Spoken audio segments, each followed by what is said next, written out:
ಈ ಥರ ಸಾಂಬಾರು ಮಾಡಿಕೊಟ್ರೆ ಬೀಟ್ರೂಟ್ ಇಷ್ಟ ಇಲ್ಲದೆ ಇರೋರು ಕೂಡ ಇಷ್ಟಪಟ್ಟು ತಿಂತಾರೆ. ಅಷ್ಟೊಂದು ರುಚಿಯಾಗಿ ಬರುತ್ತೆ ಇದು. ಎಲ್ರಿಗೂ ನಮಸ್ಕಾರ, welcome back to Sandhya Shetty's kitchen.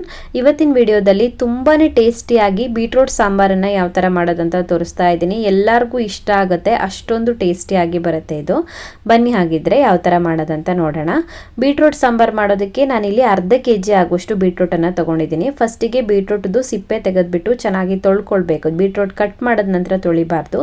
ಸಿಪ್ಪೆ ತೆಗೆದ್ಬಿಟ್ಟು ಒಂದ್ಸಲ ಚೆನ್ನಾಗಿ ತೊಳೆದು ಸಣ್ಣ ಸಣ್ಣ ಪೀಸ್ಗಳಾಗಿ ಕಟ್ ಮಾಡಿ ಇಟ್ಕೊಂಡಿದ್ದೀನಿ. ಇವಾಗ ಇದನ್ನು ಬೇಯೋದಕ್ಕೆ ಹಾಕೋಣ. ಬೀಟ್ರೂಟ್ ಬೇಯಿಸೋದಕ್ಕೆ ಇನ್ನೊಂದು ಪಾತ್ರೆಗೆ ಹಾಕ್ಕೊಳ್ತಾ ಇದ್ದೀನಿ. ಇದಕ್ಕೆ ಇವಾಗ 3 ಲೋಟ ಆಗುವಷ್ಟು ನೀರನ್ನು ಹಾಕ್ಕೊಳ್ತಾ ಇದ್ದೀನಿ. ಮತ್ತು ನೀರು ಹಿಂಗಿದ್ರೆ ಎಕ್ಸ್ಟ್ರಾ ನೀರು ಹಾಕ್ಕೊಳ್ಬೋದು. ಇವಾಗ 3 ಲೋಟ ನೀರು ಹಾಕ್ಕೊಂಡಿದ್ದೀನಿ. ರುಚಿಗೆ ತಕ್ಕಷ್ಟು ಉಪ್ಪನ್ನು ಸೇರಿಸ್ಕೊಳ್ತಾ ಇದ್ದೀನಿ. ಸೊ ಉಪ್ಪು ಮತ್ತು ನೀರನ್ನು ಹಾಕಿ ಚೆನ್ನಾಗಿ ಮಿಕ್ಸ್ ಮಾಡಿ ಮುಚ್ಚಿಬಿಟ್ಟು ಇದನ್ನು ಬೇಯೋದಕ್ಕೆ ಇಡೋಣ. ಇದು ಬೇಯೋ ಅಷ್ಟರಲ್ಲಿ ನಾವು ಮಸಾಲೆ ರೆಡಿ ಮಾಡ್ಕೊಳ್ಳೋಣ. ಮಸಾಲೆ ಹುರ್ಕೊಳ್ಳೋದಕ್ಕೆ ಒಂದು ಫ್ರೈಯಿಂಗ್ ಪ್ಯಾನ್ನ ಕಾಯಿಸಿ 1 ಚಮಚ ಎಣ್ಣೆ ಹಾಕ್ಕೊಂಡಿದ್ದೀನಿ. ಎಣ್ಣೆ ಪೂರ್ತಿಯಾಗಿ ಕಾದ ನಂತರ ಇದಕ್ಕೆ ಇವಾಗ 6 ಬ್ಯಾಡಗಿ ಮೆಣಸನ್ನು ಹಾಕ್ಕೊಳ್ಬೇಕು.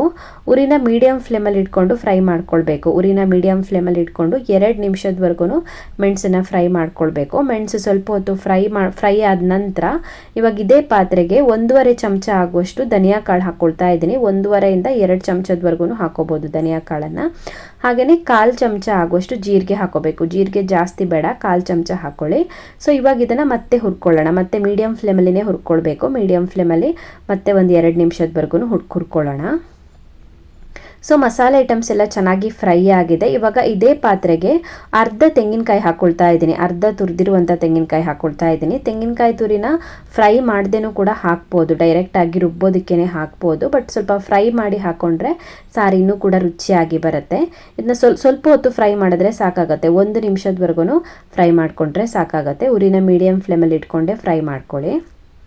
ಸೊ ಇದು ಕೂಡ ಚೆನ್ನಾಗಿ ಫ್ರೈ ಆಗಿದೆ. ನಾವು ಫ್ರೈ ಮಾಡ್ಕೊಂಡಿರುವಂಥ ಐಟಮ್ಸ್ ಎಲ್ಲ ಪೂರ್ತಿಯಾಗಿ ತಣಿಬೇಕು. ಪೂರ್ತಿಯಾಗಿ ತಣದಾದ ನಂತರ ರುಬ್ಬೋದಕ್ಕೆ ಹಾಕಬೇಕು. ಹಾಗೆಯೇ ಇದಕ್ಕೆ 1/4 ಚಮಚ ಆಗುವಷ್ಟು ಅರಿಶಿಣದ ಪುಡಿ ಹಾಕ್ಕೊಳ್ತಾ ಇದ್ದೀನಿ. ಹಾಗೆಯೇ ಒಂದು 2 ಎಸ್ಲು ಆಗುವಷ್ಟು ಬೆಳ್ಳುಳ್ಳಿ ಹಾಕ್ಕೊಳ್ತಾ ಇದ್ದೀನಿ. ಬೆಳ್ಳುಳ್ಳಿ ತಿಂದೇ ಇರೋರು ಸ್ಕಿಪ್ ಮಾಡ್ಬೋದು, ಹಾಕಿಲ್ಲ ಅಂದರೂ ಕೂಡ ಪರವಾಗಿಲ್ಲ. ಅರಿಶಿಣದ ಪುಡಿ, ಬೆಳ್ಳುಳ್ಳಿ ಹಾಕಿ ಸ್ವಲ್ಪನೇ ನೀರನ್ನು ಹಾಕಿ ನುಣ್ಣಗೆ ರುಬ್ಕೊಳ್ಬೇಕು. ಸೊ ನಾನು ಮಸಾಲೆನ ರುಬ್ಬಿಟ್ಟು ತೊಗೊಂಡು ಬಂದಿದ್ದೀನಿ.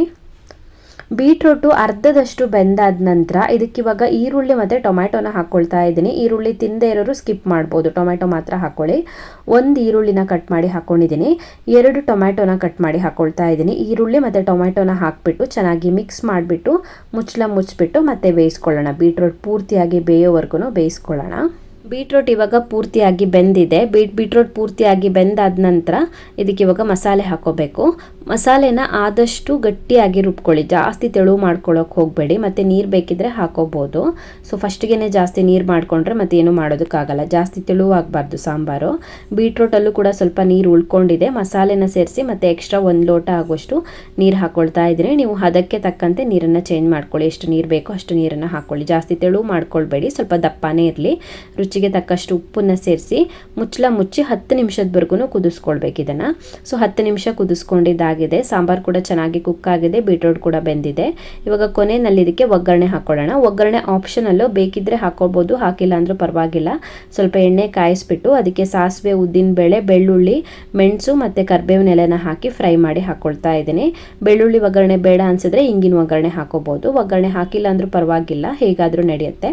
ಸೊ ಒಗ್ಗರಣೆ ಹಾಕಿ ಚೆನ್ನಾಗಿ ಮಿಕ್ಸ್ ಮಾಡಿಕೊಂಡ್ರೆ ಆಯಿತು. ತುಂಬಾ ರುಚಿಯಾಗಿರುವಂಥ ಬೀಟ್ರೂಟ್ ಸಾಂಬಾರು ರೆಡಿ ಆಗುತ್ತೆ. ಈ ಥರ ಬೀಟ್ರೂಟ್ ಸಾಂಬಾರು ಮಾಡಿಕೊಟ್ರೆ ಬೀಟ್ರೂಟ್ ಇಷ್ಟ ಇಲ್ಲದೆ ಇರೋರು ಕೂಡ ಇಷ್ಟಪಟ್ಟು ತಿಂತಾರೆ. ಅಷ್ಟೊಂದು ರುಚಿಯಾಗಿ ಬರುತ್ತೆ ಇದು. ಒಂದ್ಸಲ ಟ್ರೈ ಮಾಡಿ ನೋಡಿ. ಸೊ ಇವತ್ತು ಹಾಕಿರುವಂಥ ಈ ಬೀಟ್ರೂಟ್ ಸಾಂಬಾರು ರೆಸಿಪಿ ನಿಮಗೆ ಇಷ್ಟ ಆಗಿದ್ರೆ ವಿಡಿಯೋಗೊಂದು ಲೈಕ್ ಕೊಡಿ, ಕಮೆಂಟಲ್ಲಿ ಹೇಗಿದೆ ಅಂತ ತಿಳಿಸಿ. ಇನ್ನು ಹೆಚ್ಚಿನ ವಿಡಿಯೋಗಳಿಗೆ ಯೂಟ್ಯೂಬ್ ಚಾನಲನ್ನು ಸಬ್ಸ್ಕ್ರೈಬ್ ಮಾಡ್ಕೊಳ್ಳೋದನ್ನು ಮರಿಬೇಡಿ.